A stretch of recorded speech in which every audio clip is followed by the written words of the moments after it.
Bueno, muy buenos días a todos. Listo. Mi nombre es Daniel González, yo soy residente de la UPB de Medellín, de primer año, y vengo pues a presentarles el tema de neuropatía óptica traumática.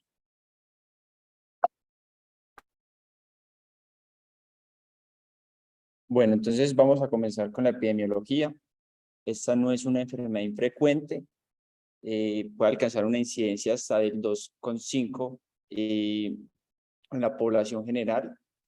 Es más frecuente el mecanismo de trauma indirecto que el directo. Hasta el 5% de los traumas craneoencefálicos van a estar asociados a neuropatía óptica traumática y el 2,5% de las fracturas faciales van a estar asociadas a una neuropatía óptica traumática.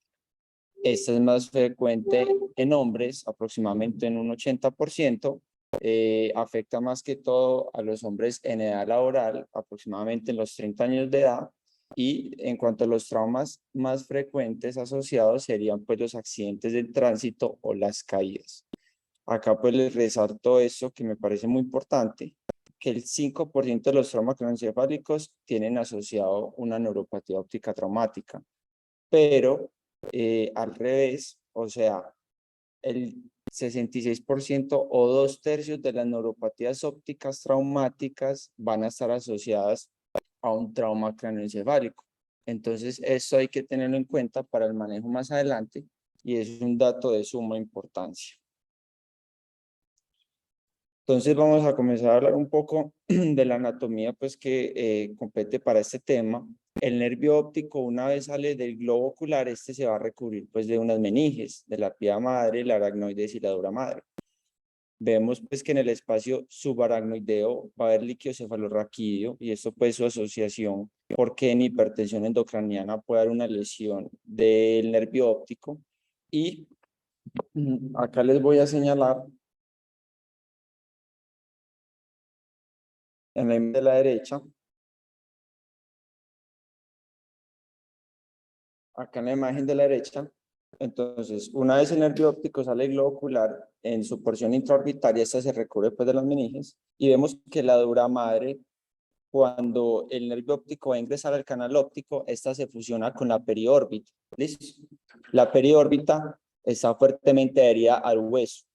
Y esto es un punto muy importante porque esto es un lugar de anclaje del nervio óptico a la órbita. Entonces, en mecanismos de trauma, de aceleración y desaceleración, acá es donde vamos a presentar la mayoría de los traumas, precisamente por esto. También es importante pues, entender que la vaina del nervio óptico no es muy distendible, entonces hematomas que se localicen allí van a comprimir el nervio óptico y no lo van a lesionar. Entonces, acá les muestro otra imagen. El nervio óptico pues, se divide en 4 porciones principalmente. La intraocular, que es de 1 milímetro, la intraorbitaria aproximadamente 25 milímetros, la intracanalicular y la intracraneal. En cuanto a la neuropatía óptica traumática, el 70% de estas se van a presentar en la porción intracanalicular y un 15% en el ápex orbital. Entonces, ¿cómo la vamos a clasificar? La podemos clasificar según su mecanismo de trauma y según el tiempo de evolución. Voy a comenzar hablando del tiempo. La primaria es aquella que ocurre de forma instantánea al trauma, listo, que casi siempre va a ser un mecanismo de trauma directo. ¿Qué significa un mecanismo de trauma directo? Que hay una avulsión del nervio óptico o una laceración de este por fragmentos óseos, listo. Y la secundaria sería la que ocurre más frecuentemente por un mecanismo de trauma indirecto, en el cual la inflamación del nervio óptico, hemorragias asociadas, disfunción vascular, van a lesionar el nervio óptico. Entonces hablemos un poco de la patogénesis. Entonces, una vez ocurre el trauma, principalmente en la región frontal y en el reborde orbitario superior, se han realizado estudios de cómo se transmite la energía en la cara y en la bóveda craneana. Entonces, cuando tenemos una lesión en esta zona, la energía se va a transmitir por el techo de la órbita. y va a confluir en la entrada pues del canal óptico. Esto explicando por qué la mayoría pues de las lesiones van a estar localizadas en el canal óptico. Y digamos que vamos a tener la lesión directa, como ya expliqué, una laceración o una avulsión del nervio óptico, o una lesión indirecta. La lesión indirecta tiene dos mecanismos principalmente. Una que es la inflamación por el trauma, esto mediado por factor de necrosis tumoral alfa, la interleuquina 1 beta, que van a llevar a una apoptosis de las células, y también vamos a tener pues un mecanismo de disfunción vascular. Esto explicado porque el nervio óptico va a estar confinado sobre todo en el canal óptico en un espacio que no se puede distender. Entonces, secundario a la inflamación, al edema o a hemorragias, va a empezar a comprometer la vasculatura, o sea, va a ser como un síndrome compartimental, llevando a isquemia al nervio óptico, pues y a muerte de las células. Entonces, en cuanto al diagnóstico, el diagnóstico principalmente va a ser clínico, pero también nos podemos ayudar de las imágenes, que ya vamos a ver cuáles serían las imágenes. Entonces, en cuanto a la clínica, el 50% de los pacientes en la primera valoración van a estar con percepción de luz, van a tener un defecto pupilar aferente, discromatopsia y alteración de los campos visuales. ¿Cuándo se nos puede alterar la clínica o cuándo el diagnóstico puede ser dudoso? En casos que sea de forma bilateral la neuropatía óptica traumática. En esos casos nos podemos ayudar pues de las imágenes como tal. Y acá les traigo unas asociaciones importantes. El 40% de estas van a estar asociadas a fracturas de la órbita, el 80% a hemorragia subconjuntival y el 90% a algún hematoma periocular, como vemos pues acá en las imágenes. Entonces, ¿cómo vamos a ver nosotros el fondo de ojo? Eso depende. ¿Depende de qué? De dónde esté localizada la lesión del nervio óptico. Si la lesión del nervio óptico está localizada anterior al ingreso de la arteria central de la retina al nervio óptico, esta se va a manifestar como una neuropatía óptica isquémica. ¿Listo? Vamos a encontrar edema en la papila y hemorragias peripapilares. Pero si por el contrario está localizada la lesión posterior a esta, inicialmente nosotros vamos a encontrar un nervio óptico sano, sin ninguna alteración. Pero ya en un transcurso de 6 a 8 semanas ya podríamos pues evidenciar la atrofia del nervio óptico. Acá les traigo una imagen de una avulsión del nervio óptico. Podemos observar pues que ahí no hay nervio óptico, pues altera la anatomía y tenemos unas hemorragias peripapilares en 360 grados. Y esto se asocia mucho a fuerzas rotacionales. ¿Y con qué imágenes contamos nosotros para apoyarnos en el diagnóstico? Listo, aunque no son, o sea, no son necesarias. Nosotros podemos hacer un diagnóstico clínico, pero tenemos estas imágenes. Tenemos la tomografía, la resonancia magnética, los campos visuales, el OCT nervio óptico y los potenciales visuales evocados. Entonces, comencemos con la tomografía. Entonces, revisando este tema, yo dije, bueno, tengo que aprender a evidenciar una tomografía, a ver cómo se ve el canal óptico. Entonces me encontré acá como con unos tips para poderlo identificar. Acá tenemos pues una tomografía eh, en un corte transversal, listo. Entonces tenemos la pared lateral de la órbita y la idea es localizar este hueso que estoy señalando acá, que esta es la apófisis clinoides anterior del ala menor del esfenoides, listo. Entonces esto va a ser como una referencia anatómica, porque lo que esté comprendido entre esta apófisis y el seno esfenoidal va a ser el canal óptico, como vemos pues en la imagen. ¿Listo? Y en la imagen de la derecha, entonces ya teniendo en cuenta pues eso, vemos acá otra la apófisis clinoides y vemos acá una fractura del seno etmoidal posterior, perdón. Y, gracias doctora, y vamos a ver acá una fractura pues del canal óptico como tal. En un corte coronal así se ve pues el canal óptico. Acá los resalto con estas dos flechas rojas que se ven acá. Y es como más que todo saberlo identificar. Acá traigo otro corte también pues que se ve, acá no hay ningún hallazgo patológico. Volver a identificar pues acá la apófisis clinoides. Y acá sería pues una imagen sagital de cómo se vería el canal óptico, que hay que tener en cuenta al momento pues, de evaluar este tipo de pacientes. Listo. Acá les traigo una imagen patológica. Listo, es un paciente con una fractura orbitaria, una neuropatía óptica traumática asociada tipo directa, porque vemos fragmentos óseos que están atravesando el nervio óptico, lo están lacerando de forma directa. Listo. Y acá tenemos otro pacientico con neuropatía óptica traumática. Llama la atención la marcada proptosis del ojo izquierdo, y lo que presentó este paciente fue una avulsión del nervio óptico como tal. Acá les traigo otra imagen de un hematoma contenido entre la vaina nerviosa del nervio óptico derecho, que también es importante saberlo evidenciar.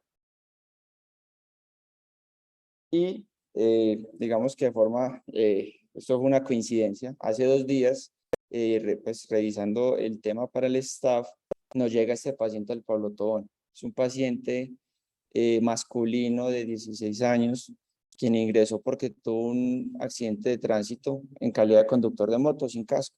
Lo encontraron en la calle pues inconsciente. El paciente estaba en UCI, pues, estaba manejado por neurocirugía, tenía unas contusiones cerebrales, tenía fractura de la órbita, todas las paredes, pared media, lateral, acá podemos ver el hemoseno, las fracturas, también piso y techo. Entonces me puse pues, a evaluar cómo esta tomografía, y entonces volví a encontrar la apófisis crinoides y me llamó la atención esto. Acá hay una fractura. Entonces, pues, ahí se lo mostré al doctor Marcos y a la doctora Cristina, quienes pues también les parecía que era una fractura. Entonces, valoramos al paciente y de forma muy llamativa el paciente tenía agudeza visual buena en ambos ojos, no tenía escleratopsia y no tenía efecto pupilar aferente. Entonces, no tenía una neuropatía óptica traumática. Nosotros, pues, de todas formas, le notificamos, no tenía la neuropatía y nos llamó la atención. Le notificamos a neurocirugía que estuviera pendiente pues de esa fractura cuando lo fueran a llevar a las reducciones óseas. Y acá pues es importante como conclusión de esto es que la clínica prima, listo, para nosotros llegar a un diagnóstico prima la clínica. Sí.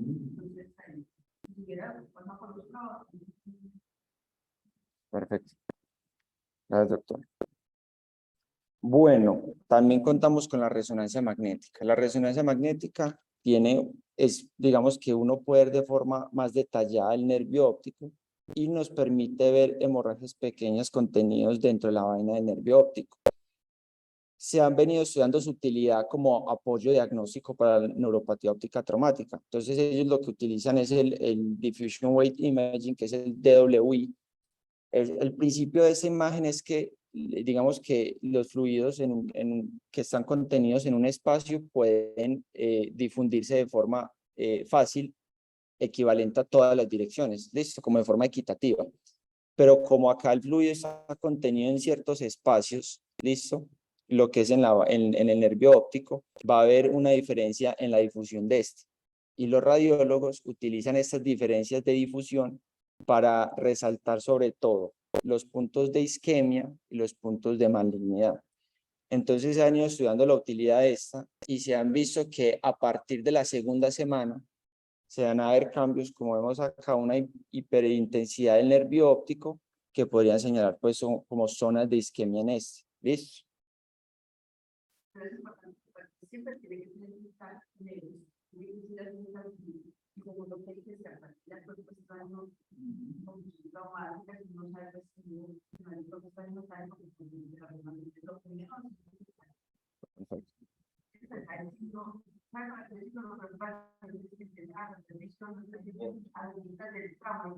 No tenía pérdida de visual si era el trauma, como le pasó, entonces uno le pide eso, por ejemplo, el paciente, entregar un plan y dice, bueno, no sería que para los pacientes que se manifiestan rápidamente. Entonces, ahí necesito mucho, que ya un militar previo de novio por España, que hicieron perfecto, soy el doctor. Entonces, acá le traigo pues como una diapositiva como intentando concluir qué utilidad tiene cada imagen. El diagnóstico va a ser principalmente clínico y la imagen de elección, como dice la doctora, va a ser la tomografía, porque esta nos va a permitir ver dos cosas muy importantes: las paredes óseas, el detalle pues anatómico, y vamos a visualizar si hay hemorragias. Eso se ve muy bien en una tomografía. Ya la resonancia, como vimos, es más útil en etapas tardías. ¿Listo? A partir de la segunda semana se empiezan a ver hallazgos en esta. Los campos visuales no son específicos. Podemos tener defectos arqueados, escotomas centrales o hemianopsias también. El OCT nervio óptico es más que todo como para seguimiento de los pacientes. Vamos a ver pues en etapas más tardías, luego del trauma, una disminución del grosor de la capa de fibras nerviosas, y los potenciales visuales evocados tienen más que todo utilidad de pronóstico, porque se ha dicho que si hay una amplitud mayor al 50% pueden mejorar pues mejor la visión los pacientes como tal.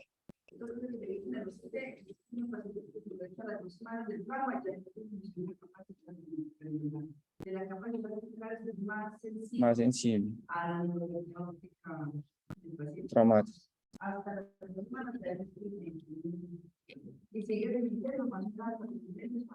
Perfecto. Listo. Lo que dice.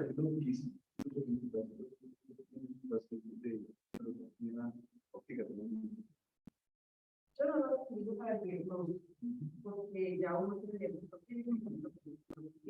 claro, sino que hay pacientes que están como muy preocupados por el no. Y yo por eso seguro que lo que no le piden las mismas para poder decir. Para mostrar el efecto, no. Si no ves que la capa de vida que ya está viviendo bastante, ya uno tiene que ser más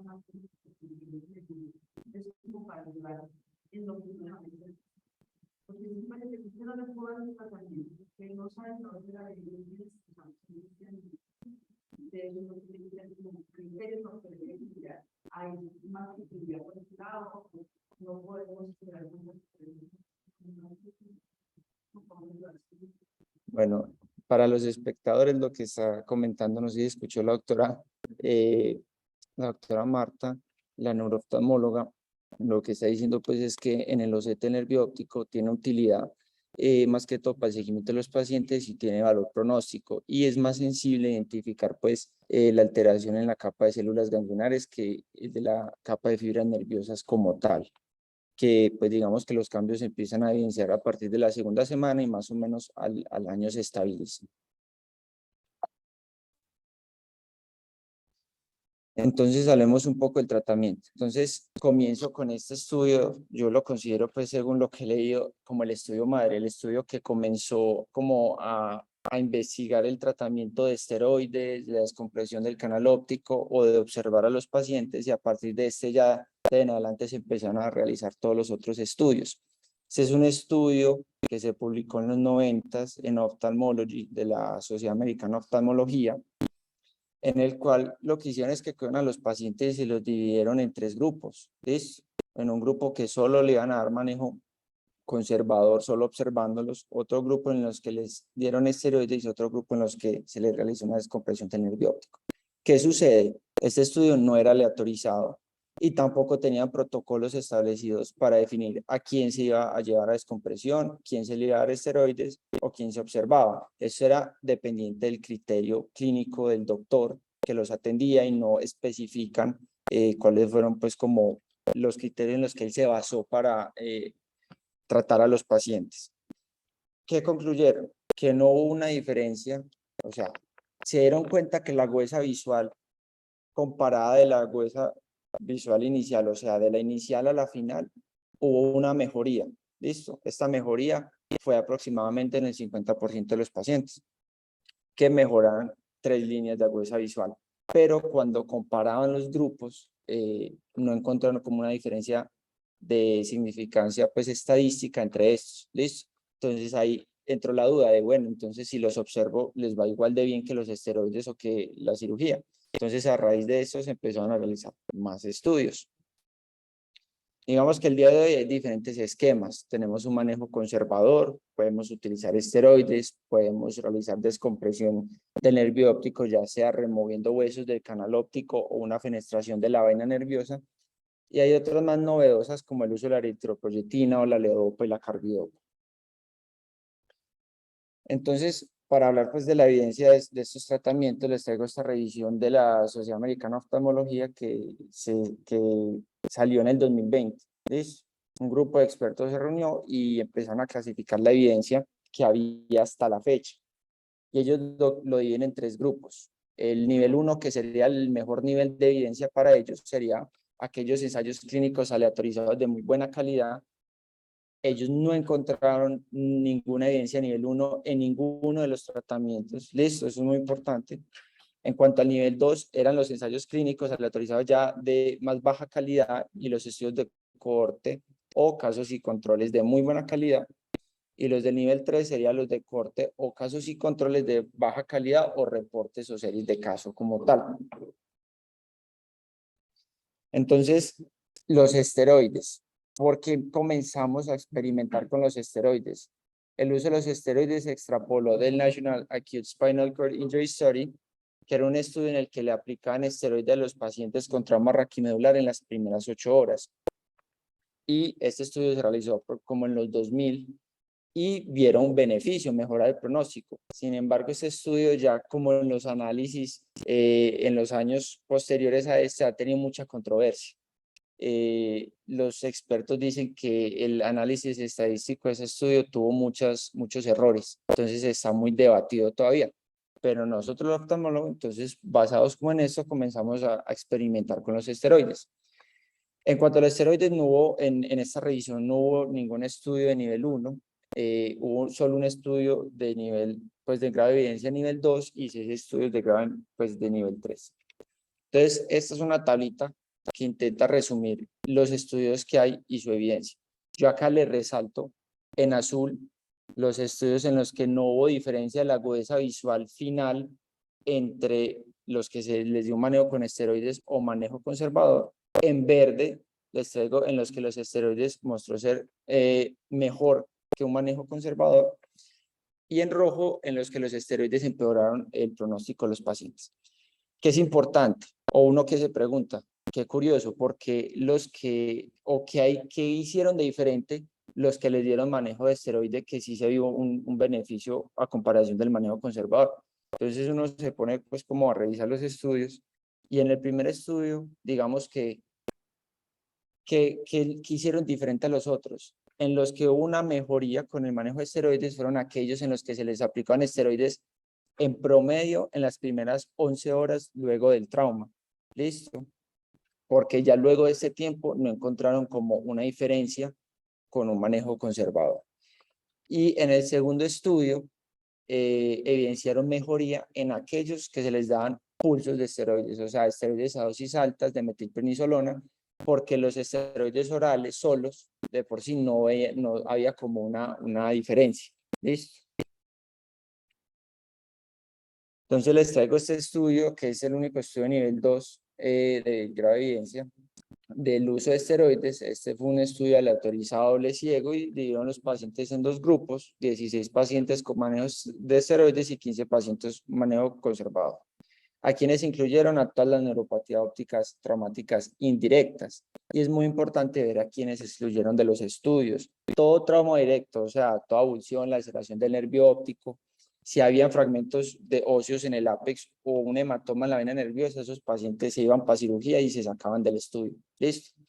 ¿Y qué manejos dieron ellos? Pues dieron metilprednisolona, 250 miligramos cada 6 horas por 3 días, seguidos de un manejo oral de prednisolona, 1 miligramo por kilo por 11 días, que ya luego lo desmontaban en 3 días. ¿Y qué encontraron? Que no hubo diferencia.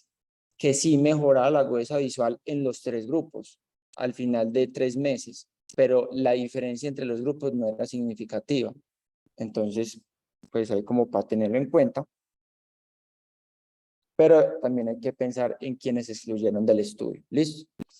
Entonces, ¿qué podemos concluir del uso de esteroides? No hay evidencia que respalde ningún manejo en específico, no hay una guía que diga utilice eso, utilice lo otro, pero hay que tener en cuenta lo siguiente.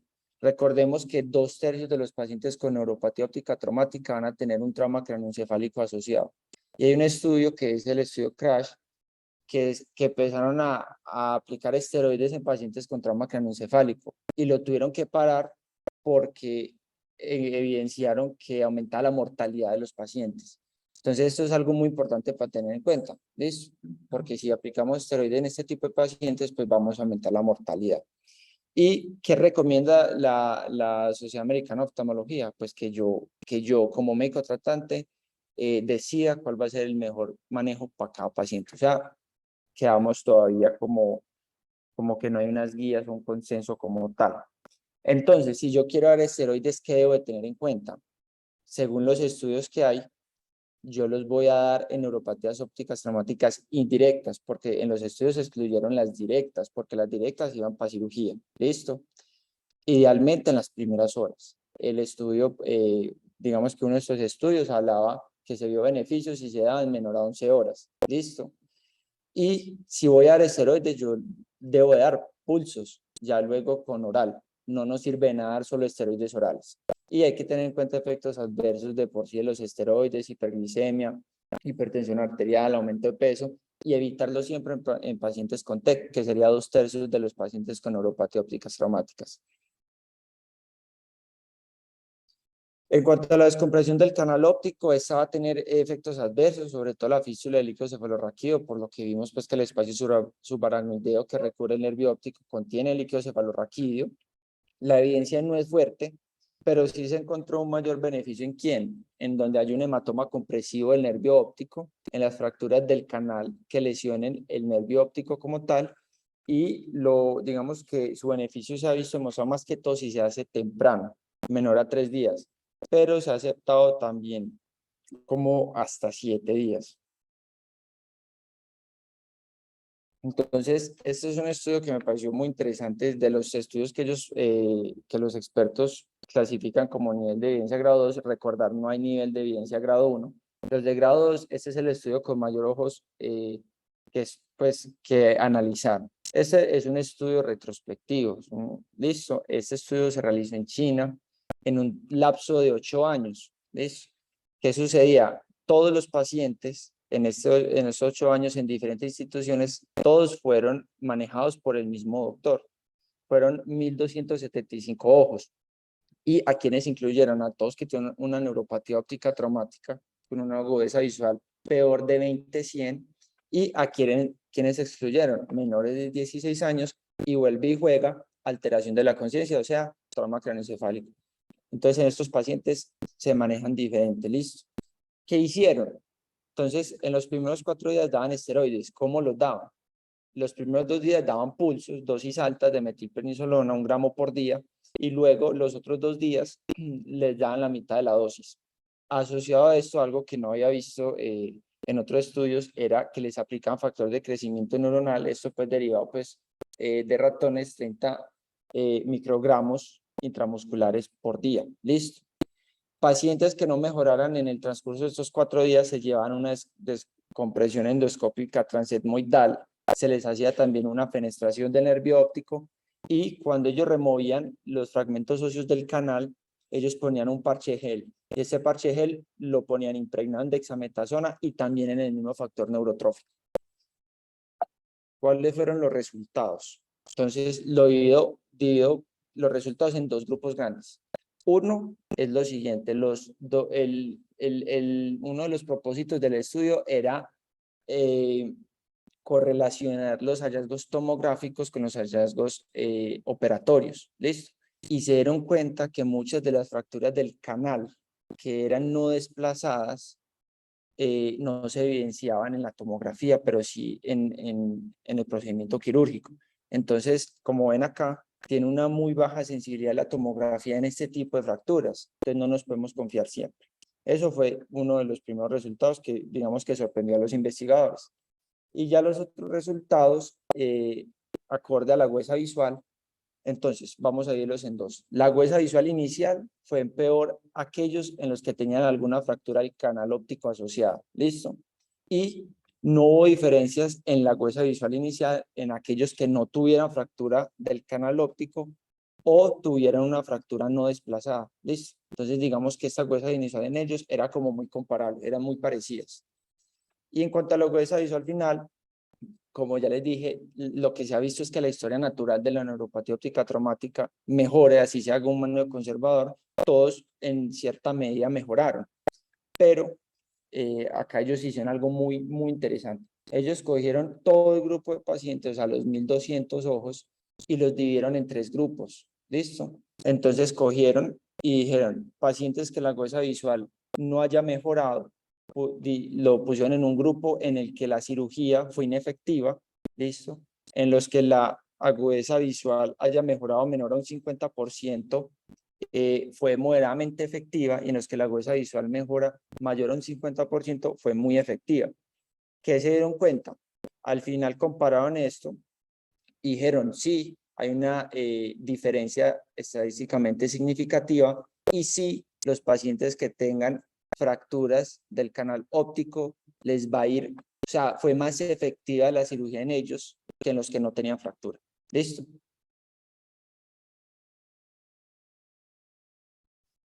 Bueno, entonces, ¿y la eritropoyetina qué? Entonces, ya todos muy bien sabemos que la eritropoyetina se produce en las nefronas con un estímulo de hipoxia. Esta pues va a estimular la producción de eritrocitos, pero este no es el único sitio en el que se produce la eritropoyetina. Se ha demostrado que la eritropoyetina se produce también en el epitelio pigmentario de la retina y en la capa de células ganglionares. Y estas van a actuar en los fotorreceptores, en las células bipolares y amacrinas. ¿Qué efectos se han encontrado que han estudiado? Tiene un papel antioxidante contra el NMDA. Listo. También tiene un papel antiinflamatorio contra el factor de necrosis tumoral alfa, y también tiene como un papel de antiapoptosis. Entonces, a raíz de esto, se han venido desarrollando estudios, no solo en neuropatía óptica traumática, en neuropatía por glaucoma, también digamos que otras especialidades lo han utilizado en falla cardíaca. Digamos que esto se ha venido estudiando por estas propiedades.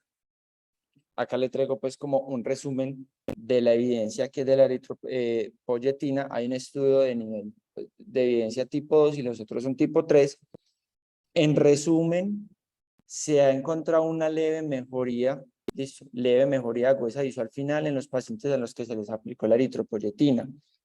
Pero entonces, esto digamos que no es concluyente en todos los estudios, no es muy replicable esta mejoría. Acá les traigo el único pues, ensayo que era en nivel de evidencia tipo 2, es un ensayo clínico autorizado, 100 pacientes que dieron en 3 grupos. La idea de ellos inicialmente era aleatorizarlos en 39 pacientes por cada grupo. ¿Qué sucedía? En el centro de remisión que ellos estaban, los mismos pacientes pedían que les pusieran eritropoyetina. Entonces ahí se les dañó la aleatorización y terminaron poniéndoles eritropoyetina a 85 pacientes y 16 pacientes de esteroides y 16 solo observaron. Incluyeron a quienes, a los mayores de 5 años que tuvieron un trauma menor a 3 semanas, y excluyeron a los traumas directos. Como ya dije, que casi todos los estudios los excluyen, los mandan para cirugía, y en los que tenían TEC, policitemia social, alteraciones electrolíticas, antecedentes de ACV, infarto agudo de miocardio o a las embarazadas. ¿Qué esquemas dieron ellos?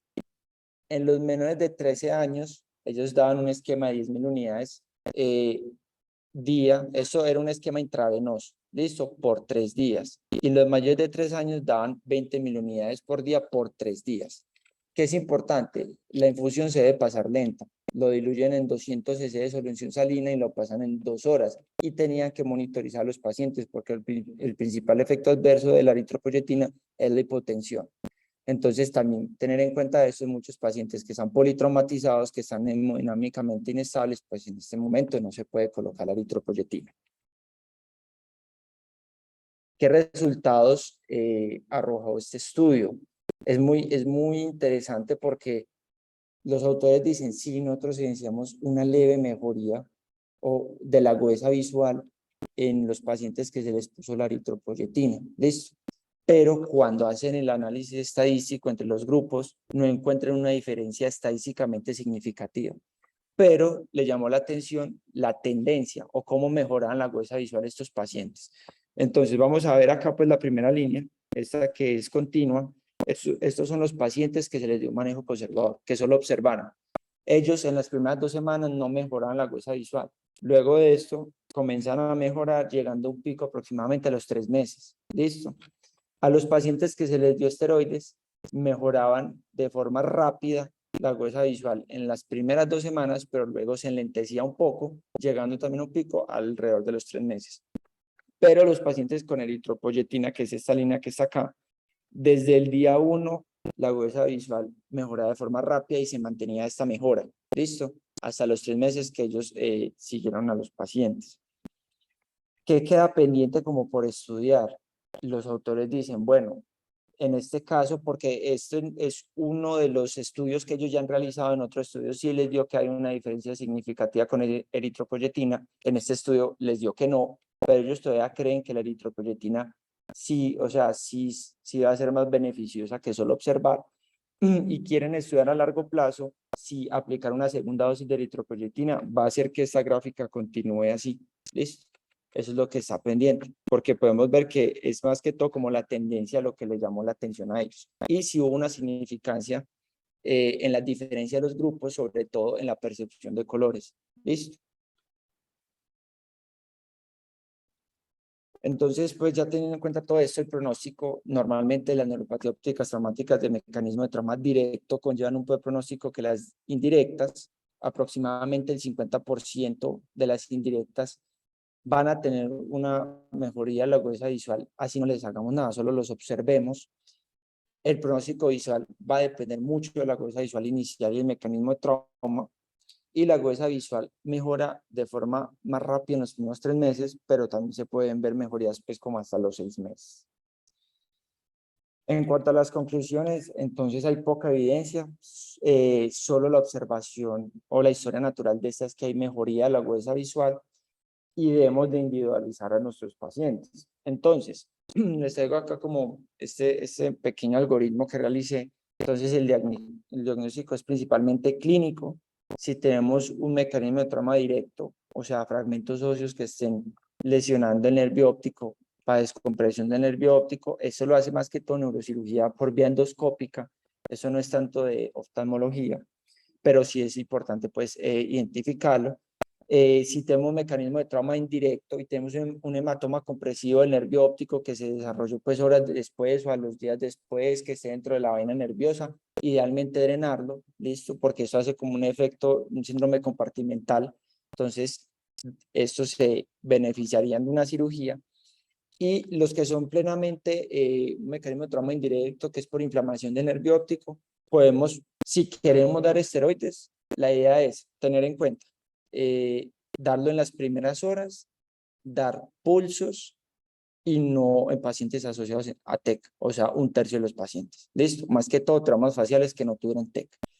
Y si queremos dar eritropoyetina, esta tiene menos efectos adversos, pero tener en cuenta que da hipotensión, entonces no en pacientes con inestabilidad hemodinámica, y sus estudios se han realizado en las primeras semanas, idealmente en las primeras 3 semanas para aplicarlo. Listo, muchas gracias.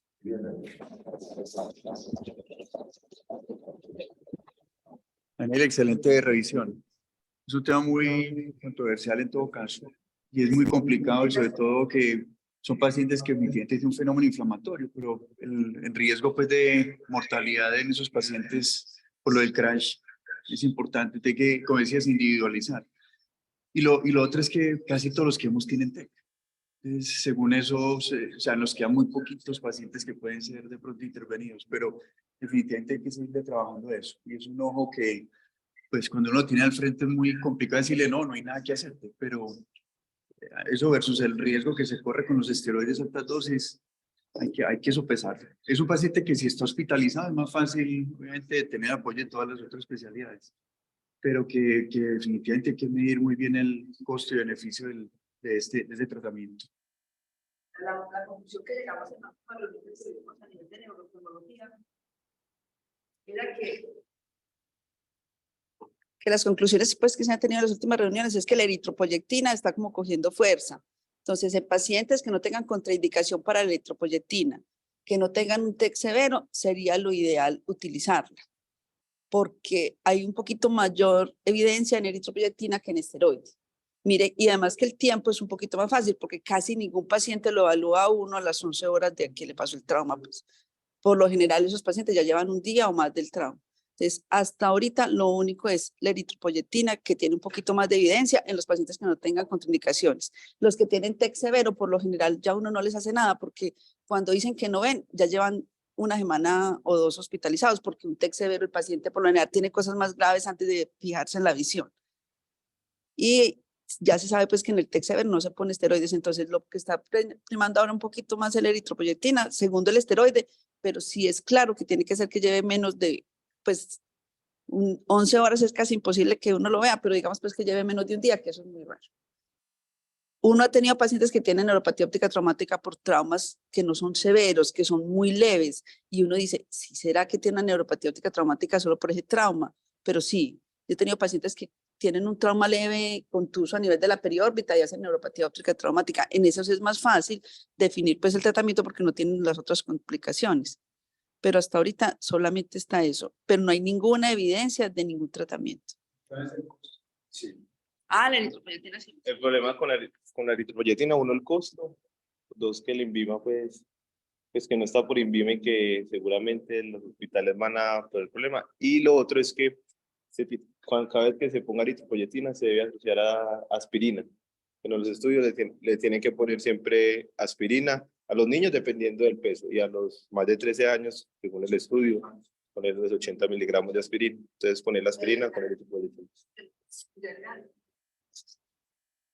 Y nosotros nos basamos para usar el esteroide en el estudio del 99 del trauma raquimedular, pero los últimos estudios de no de TEC sino trauma raquimedular dicen que no hay diferencia en el trauma raquimedular entre poner esteroide y no poner. Entonces, una vez más, eso retrocede nuestra conducta a poner esteroides en neuropatía óptica traumática. Y sobre todo con TEC por el elemento de riesgo de muerte. Muchas gracias, hombre, Daniel. Excelente, excelente.